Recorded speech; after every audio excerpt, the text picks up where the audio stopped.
नमस्कार भाई लोग, प्रणाम हमारे देशवासियों। हिंदी बोलने वाले हमारे देश के जवान, पूरे देशवासी को धन्यवाद है, हमारे तरफ से प्रणाम है। तो हम आप लोग को सुना रहे हैं एक राजा की कहानी। एक राजा थे, वो राजा के बहुत बड़ा राजवाड़ था, बहुत बड़ा मतलब एरिया में उनका राजपाट चलता था राजा का। और राजा के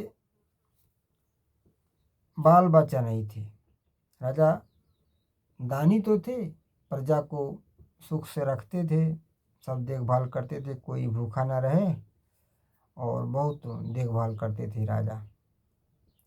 पर राजा के कोई बाल बच्चा नहीं था। अब राजा परेशान।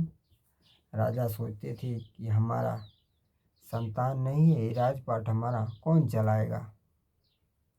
ये सोच सोच के राजा का मन में बहुत दुख रहता था, इस राज को कौन चलाएगा। राजा बहुत दुखी रहते थे। बाकी प्रजा को ख्याल करते थे राजा, पर एक संतान ना होने की वजह से इतना दुख थे, राजा दुखी थे कि कुछ राजा का मन में बहुत इस बात को लेकर के दुख रहता था।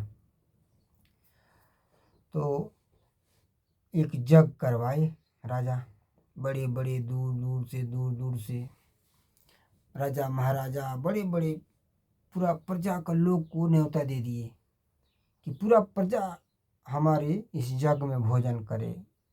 सभी आके भोजन, छोटे बड़े गरीब अमीर सभी आके भोजन करे हमारे महल में। ऐसा डूडूगी राजा ने पिटवा दिया पूरा राज्य में।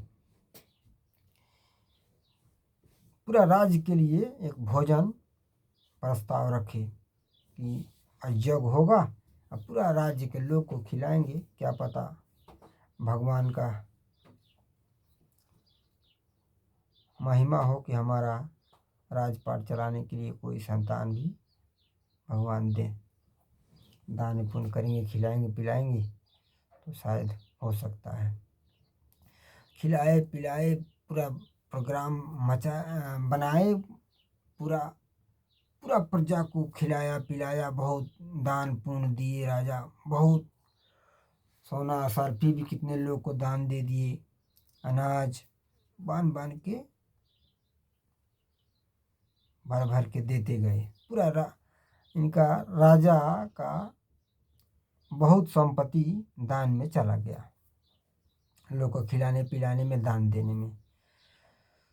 तो जब प्रोग्राम सब हो गया ये, तो राजा बोले अपनी पत्नी से कि देखो,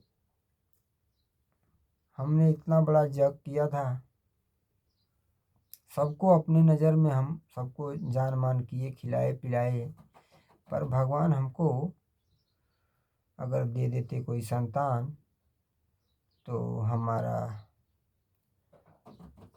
भाग्य धन हो जाता, हम निर्वंशी नहीं कहते।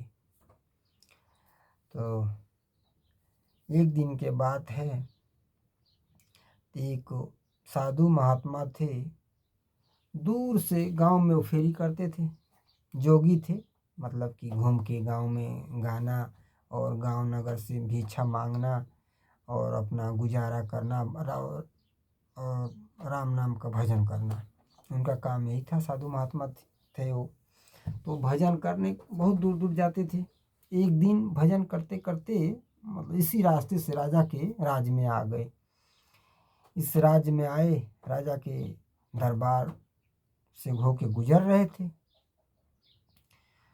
तो किसी ने राजा को कहा था कि अगर कोई साधु महात्मा आए उसको सेवा सत्कार आप करना। तो राजा को पता चला बड़े कि कोई साधु इस रास्ते से, हमारे महल के रास्ते से कोई गुजर रहा है, साधु महात्मा।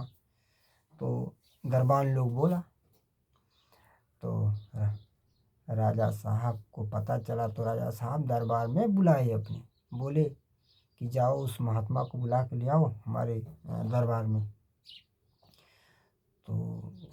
कोई एक दरबान गया, बुला के ले आया राजा को, राजा के महल में महात्मा जी को, साधु महात्मा को, महात्मा जी को लेके आए और बहुत आदर भाव किए, सेवा सत्कार किए, बढ़िया से बैठाए, कुर्सी पे अच्छा बैठाए, राजगद्दी पे बैठाए और बोले कि हे महात्मा जी, हमारा कोई संतान नहीं है, आप कोई आप उपाय करें ताकि कोई ऐसा कि हमारा संतान हो जाए। तो बोले महात्मा कि होगा, संतान होगा, लेकिन एक शर्त है, आपका संतान होगा जो 12 बरस का हो जाएगा तो उस संतान को हम लेके चले जाएंगे। आप अगर इस शर्त माने तब तो हम आपको वरदान एक देंगे कि आपका पुत्र हो। तो राजा बोले कि अरे चलो 12 साल बाद लेके चले जाएंगे, ठीक है, लेकिन ये तो दुनिया को रहेगा पता कि फलाना का राजा का एक लड़का हुआ था, वही सही, कलंकित तो नहीं होंगे हम। तो राजा साहब बोले ठीक है, मंजूर है। राजा रानी दोनों मत राय करके और बोले ठीक है, मंजूर है हमको। तो वो दिए, कुछ बहुत वो दिए बना के रानी को खिला देना। रानी खा ली। कुछ दिन बाद उनका एक पुत्र हुआ। बड़ा होते होते बड़ा हुआ। जब 12 साल का हुआ तो जोगी महात्मा, फिर 12 साल टाइम था, वो जोगी नहीं थे, वो भगवानी थे।